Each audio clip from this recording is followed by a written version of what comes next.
7 জন বাংলাদেশি নাগরিককে আটক করা হয় অবৈধ সীমান্ত অতিক্রমের দায়ে।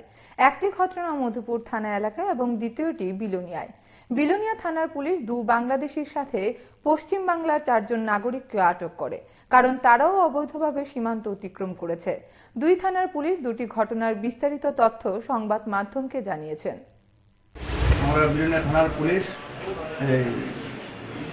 বিদ্যাপীঠ স্কুল গ্যালারিতে এখান থেকে সার্চ করে সেখানে সন্দেহভাজন 6 জন ব্যক্তিকে পাই। 6 জনের মধ্যে 2 জন ওমেন আর 4 জন মেন। তো আমরা এগুলো তাদের জিজ্ঞাসাবাদ করে, প্রত্যেকে এসে জিজ্ঞাসাবাদ করে তারা বলেছে গতকাল রাতে সন্ধ্যারাতে বাংলাদেশ থেকে তারা মানে ইন্ডিয়ান বর্ডার পাস করে তারা অবৈধভাবে ইন্ডিয়াতে ঢুকেছে।